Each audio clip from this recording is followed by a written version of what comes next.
അപ്പോൾ വീഡിയോയിലോട്ട് കിടക്കാം. അപ്പോൾ ഫസ്റ്റ് ടിപ്പ് എന്ന് പറഞ്ഞാൽ നമ്മളൊരു കുറച്ച് വിനാഗിരിയാണ് ഒരു ബേസിനകത്ത് ഒഴിച്ചു കൊടുക്കുന്നത്. അപ്പോൾ അതിനുശേഷം ഒരു ടീസ്പൂൺ അളവിൽ ബേക്കിംഗ് സോഡ ഇട്ട് കൊടുക്കാം.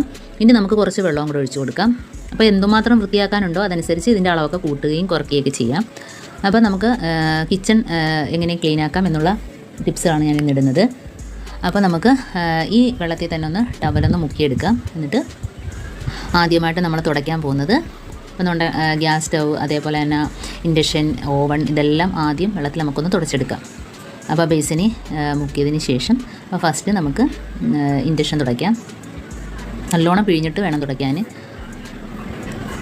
അപ്പോൾ ഫസ്റ്റായിട്ട് ഞാൻ ഇൻഡക്ഷനൊക്കെയാണ് തുടയ്ക്കുന്നത്. അപ്പോൾ നമുക്ക് എപ്പോഴും ഇതേപോലെ ഒന്നും ചെയ്യേണ്ട, ഇടയ്ക്കൊക്കെ മാസത്തിൽ 1-2 വട്ടം ഇതേപോലെ ഈ സൊല്യൂഷൻ ഉപയോഗിച്ചൊന്ന് തുടച്ചു കൊടുക്കുന്നത് നല്ലതായിരിക്കും. അപ്പോൾ പൊടികളൊക്കെ ഉണ്ടെങ്കിൽ തന്നെയും പിന്നെ ഉടനെ തന്നെ പൊടികളൊന്നും ഉണ്ടാകത്തില്ല. അതുമാത്രമല്ല ഉറുമ്പ്, അതേപോലെ എട്ടുകാലി, ഇങ്ങനെയൊക്കെയുള്ള സാധനങ്ങളൊക്കെ അതിൻ്റെ അടിയിൽ ഭാഗത്തൊക്കെ കയറിയിരിക്കുമല്ലോ. അപ്പോൾ ഇതൊക്കെ വെച്ച് തുടയ്ക്കുമ്പോഴത്തേനും ആ സ്മെല്ലടിച്ചിട്ട് ആ ഭാഗത്ത് ഇങ്ങനെയുള്ള സാധനങ്ങളൊന്നും വരുത്തതുമില്ല.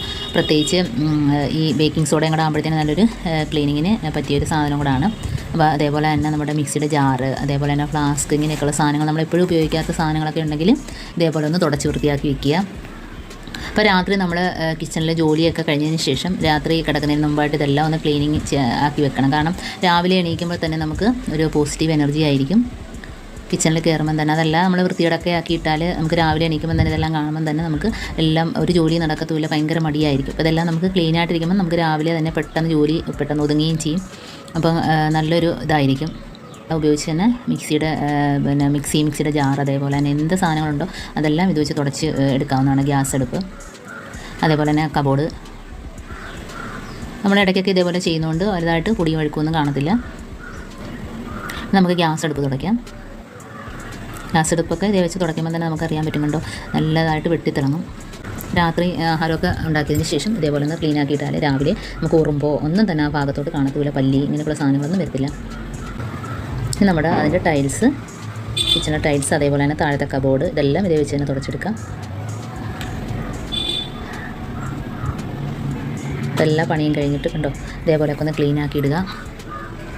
ഇൻഡക്ഷന് ഇനിയിപ്പോൾ എല്ലാം നമുക്ക് വെച്ച സ്ഥലത്ത് തന്നെ എല്ലാം ഒതുക്കി വെക്കണം. മിക്സിയുടെ ജാറാണേലും മിക്സി വെക്കുന്നിടത്ത് തന്നെ ജാറുകൾ വെക്കുന്നതായിരിക്കും ഏറ്റവും നല്ലത്. സിങ്കാണേലും ഞാൻ ക്ലീൻ ആക്കിയിട്ടിട്ടുണ്ട്. അപ്പോൾ അതേപോലെ തന്നെ എല്ലാം അതേപോലെ ഒതുക്കിയിടാം. മിക്സി വെക്കുന്നിടത്ത് തന്നെ മിക്സിയുടെ ജാറുകൾ ഇതേപോലെ വെച്ച് നമുക്ക് വളരെ ഈസി ആയിട്ട് തന്നെ പെട്ടെന്ന് അരയ്ക്കാനൊക്കെ പെട്ടെന്ന് തന്നെ നമുക്ക് ഉപയോഗിക്കാം. അതേപോലെ തന്നെ മിക്സി ചെയ്താണ്ട് ഇതേപോലെ കുഷ് പിടിപ്പിച്ചതാണെങ്കിൽ നമുക്ക് പെട്ടെന്ന് മാറ്റി വൃത്തിയാക്കാൻ ഒക്കത്തില്ല. അതുകൊണ്ടാണ് ഞാനത് ഒരു ബോർഡിനകത്ത് എടുത്ത് വെച്ചിരിക്കുന്നത്. അല്ലെങ്കിൽ നമുക്ക് പെട്ടെന്ന് അരപ്പ് വീണാൽ തന്നെ അങ്ങോട്ടും ഇങ്ങോട്ടൊന്നും മാറ്റി എടുക്കാൻ ഒക്കത്തില്ല. അപ്പോൾ എല്ലാം ക്ലീനായി എടുത്തിട്ടുണ്ട് കേട്ടോ. ആ ബോർഡെല്ലാം ക്ലീനാക്കി എടുത്തിട്ടുണ്ട് ഈ ഒരു വെള്ളം വെച്ച് തന്നെ.